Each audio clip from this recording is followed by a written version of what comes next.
Hi everyone, and welcome to another show of Baba TV. Today we have a couple new things lined up for you. We're going to have a new Baba game, which is much more interactive than our old one, and will allow any of you who are watching the show to participate, not just the person I call. We will have the first episode of what we think will be a recurring segment on Baba's Blue Bus Travels. We will have a virtual tour of Mayher Mound in Ojai, California. And we'll have some other things, but rather than have me list everything that's going to be on the show, why don't we get right to it?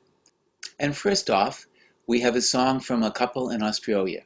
If you remember last show, Jenny Keating sang a song based on a poem that Francis Brabazon had written in the East-West Gathering. Well, next we're going to have another poem from the East-West Gathering, put to music by Angela and OJ, and I'll let them introduce the song themselves. So, here we go. Jai Baba!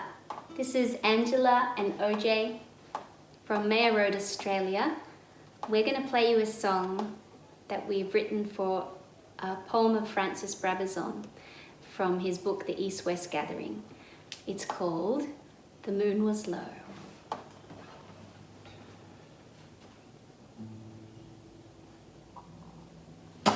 The moon was low, silver sickle on a field of blue. When I met you and loved you with a love I could not know would break my heart.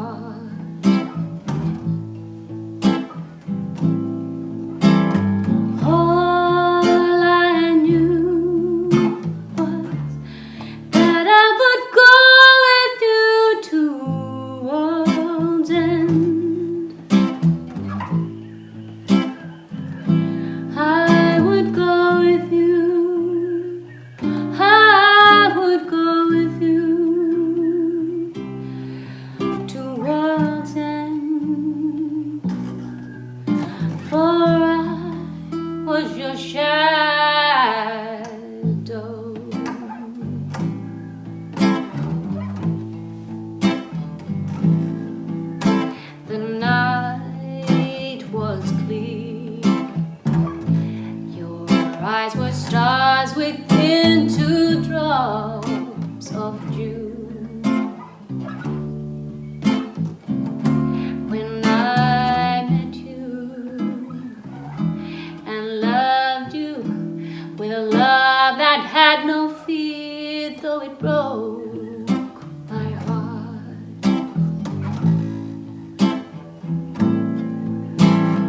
All I knew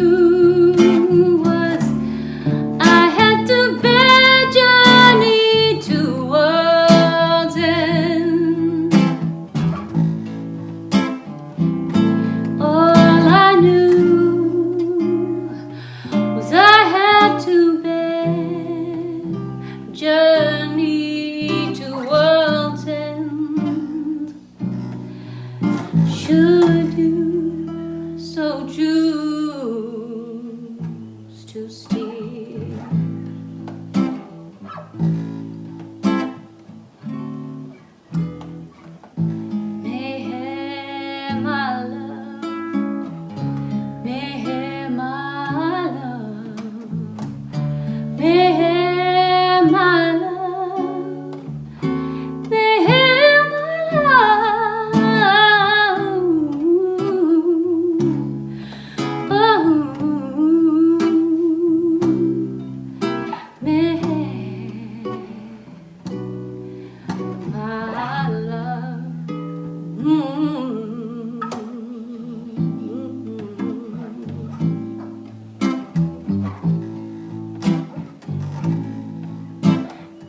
You know, after a song like that, I always feel like we should have a few moments of silence. But my executive producer says, no, no, no, we can't have dead air time. So even though it seems almost sacrilegious to me, I'll just blunder on and we'll move on to our next segment, which is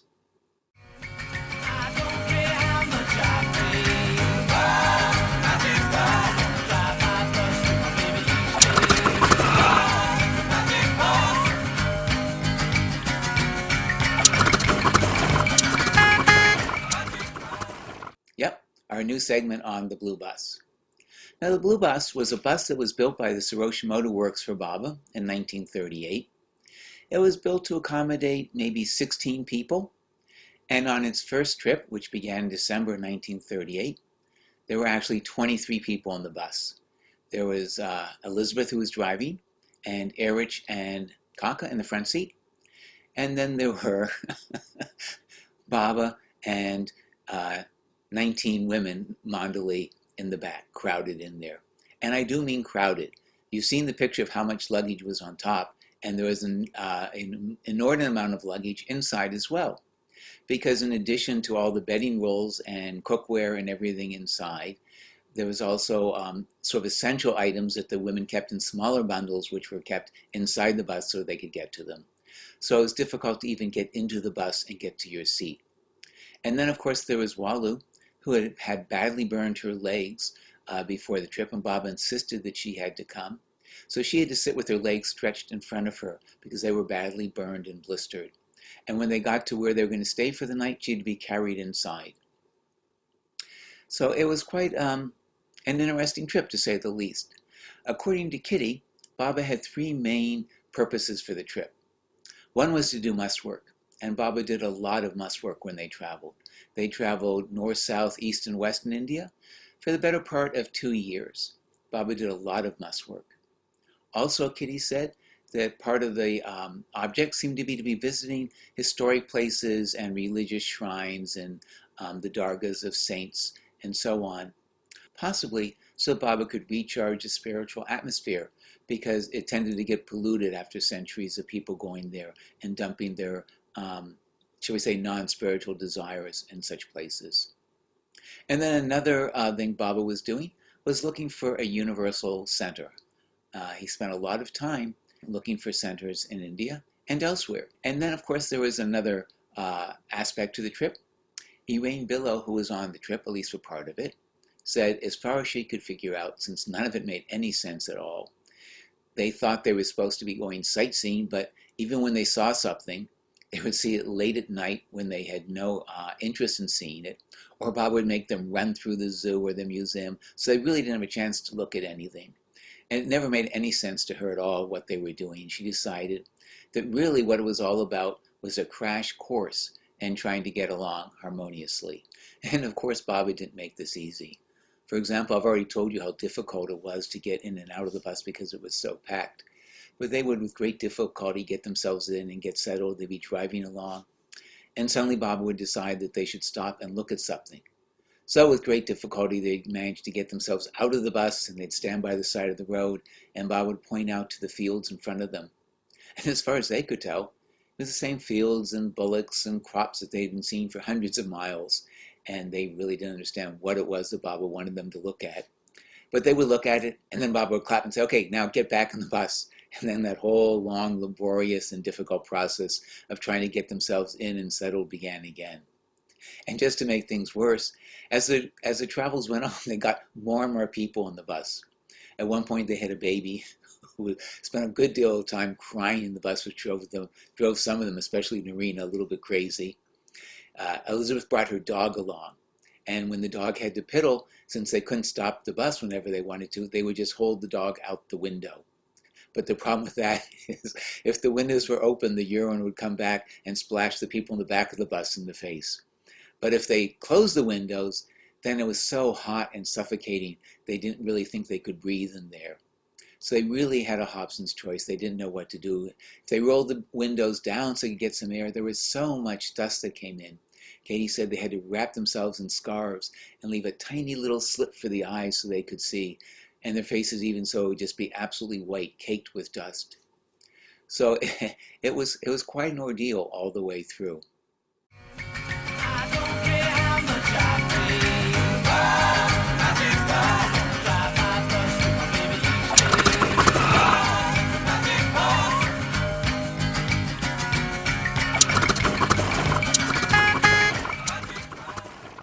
But my introduction is so long-winded that we don't have time for that.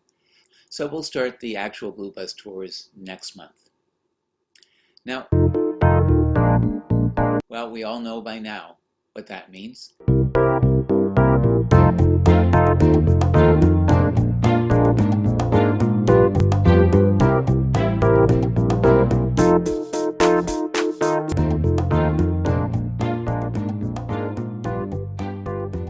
It's time for a Baba game.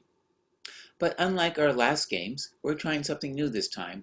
We here at Baba Studios call it the caption game. And what we're going to do is show you a picture and have you come up with what you think is a good caption. Not the sort of caption that actually describes where Baba is and what he's doing, but we hope a slightly humorous caption. And to give you some idea of how this game is played, we're going to show you a picture now.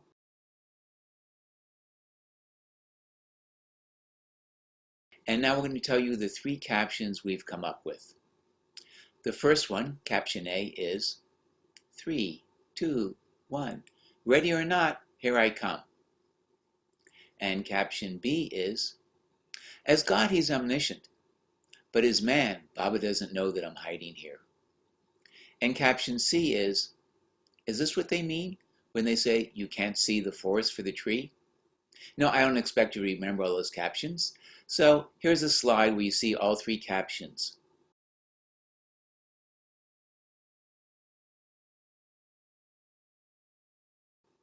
And you can pause the video, of course, to just look at it and decide which you think is the best. And then send your vote into babazoom777@gmail.com, which you see on the page. And then Baba Studio will tabulate it and announce who was the winner of that contest. And then today's contest, we're going to show you a picture. Here it is.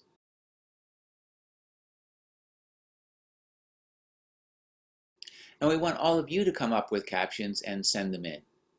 And then the staff here will pick what they think are the three best captions.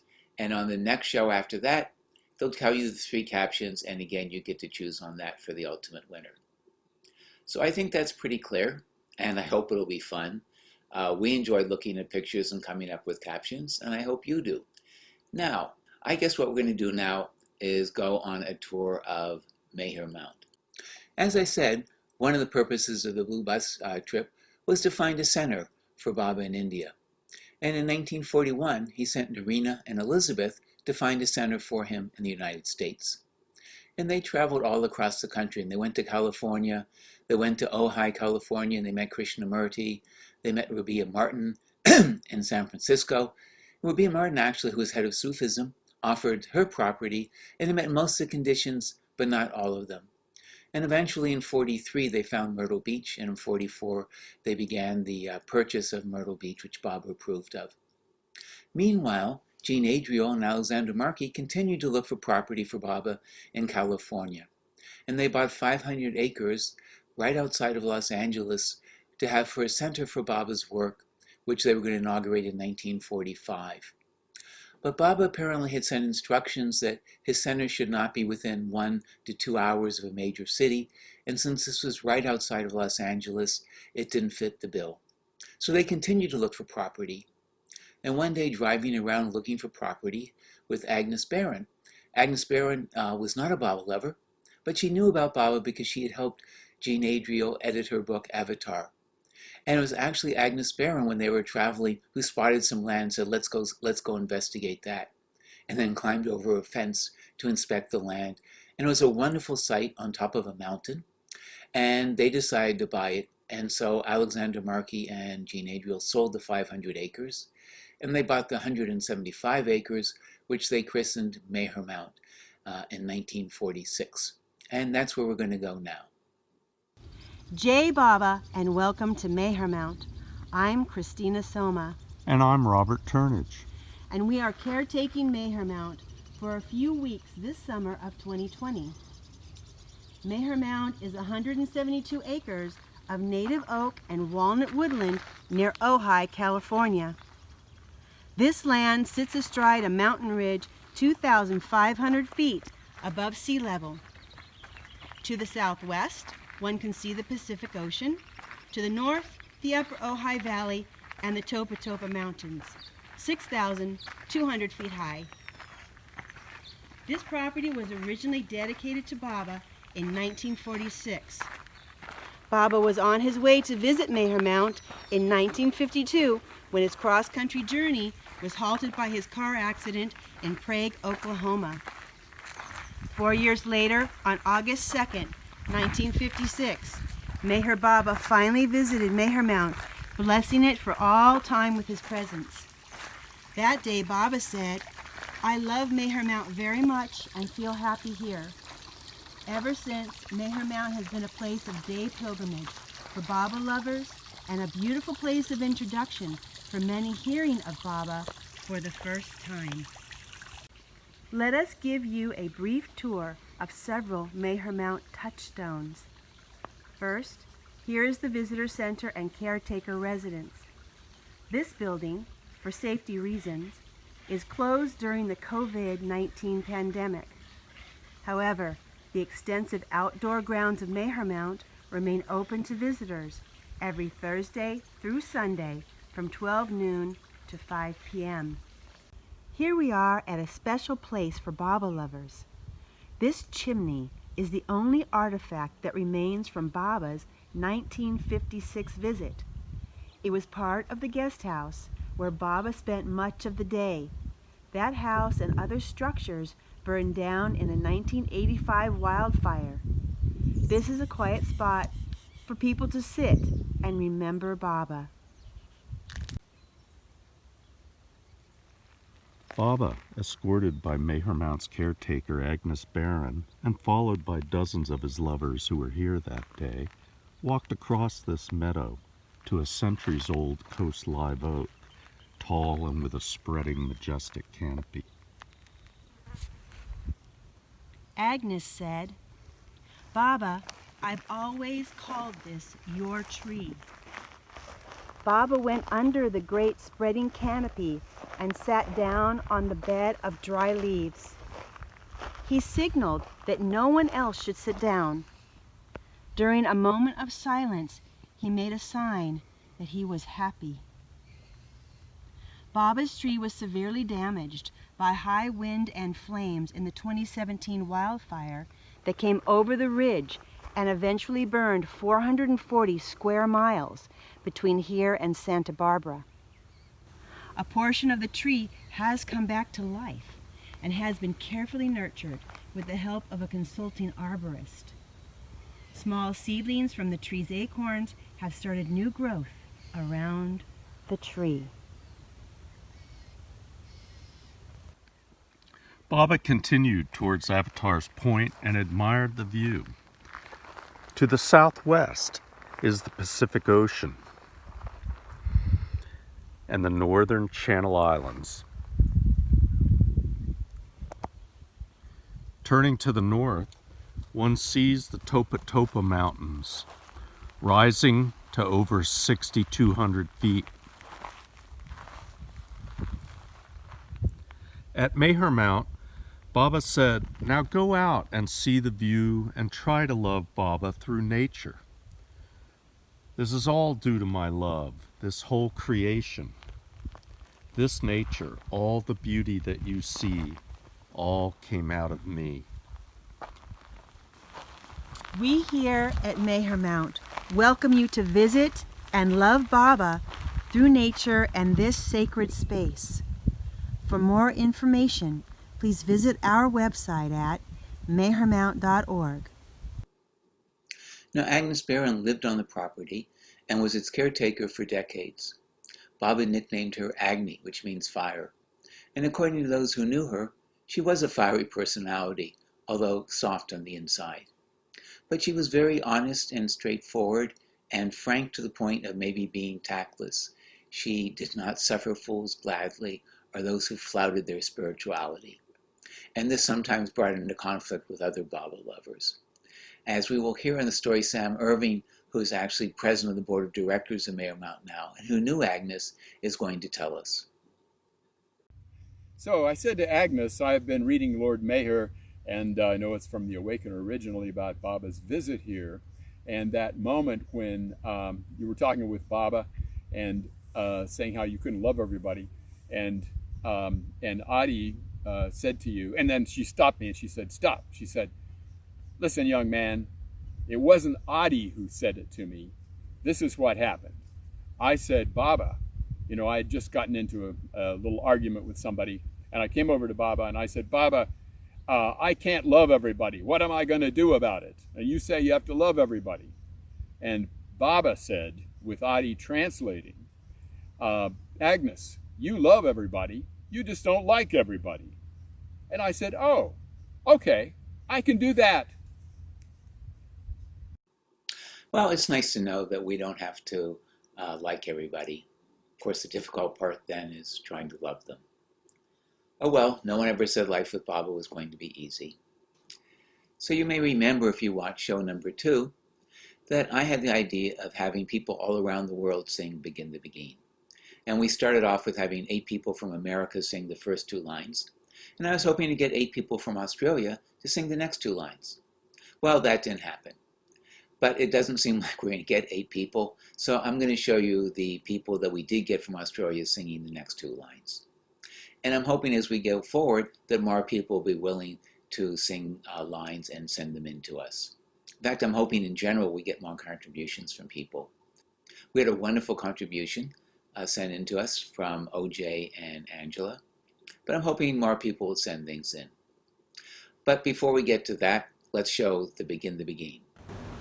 I'm with you once more under the stars, and down by the shore an orchestra's playing, and even the palms seem to be swaying when they begin the begin. So, as I was saying, we haven't been getting as much audience reaction as I would like. But we have had some comments. For instance, we've had quite a few comments from people remarking on how wooden I am and how I never smile. And in fact, one person suggested that it looks like I'm extremely uncomfortable, as if I'm being held at gunpoint and forced to do these shows against my will. And I just want to assure all of you that nothing could be further from the truth. I love doing these shows and I'm delighted to do them, and nobody is making me do them. There. Does that satisfy you? Is that good enough?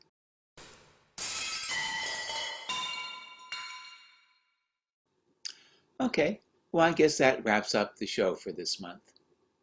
As I said, we haven't been getting many contributions. We didn't even get any hello clips. So we're not going to have any hello clips to end this show. But I'm hoping we'll still get some.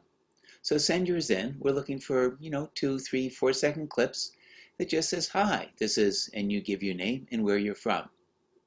And then, of course, if you want to get creative, you can say, "And I'd rather watch Baba TV than," and list something that you would rather not do. And it would be nice if you could list something that's kind of particular to where you live, so that your statement has authentic local flavor.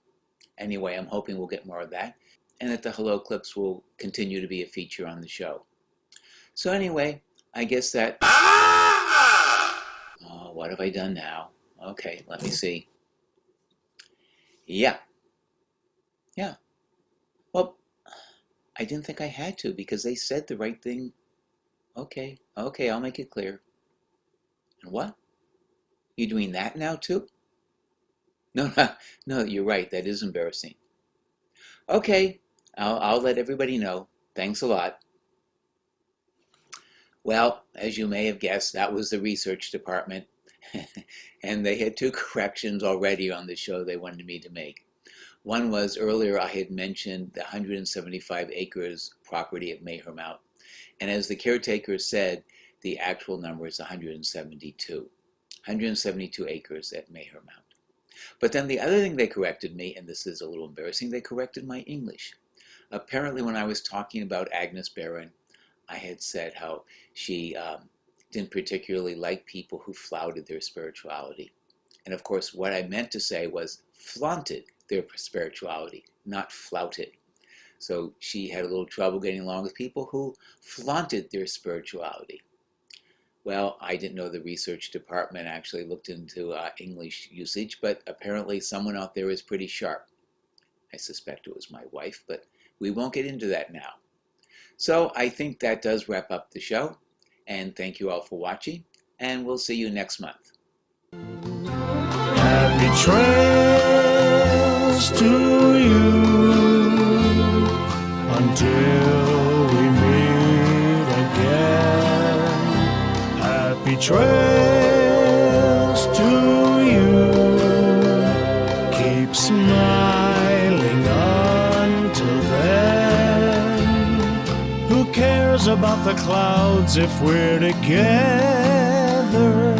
Just sing a song and bring the sunny weather. Happy trails to you till we meet again.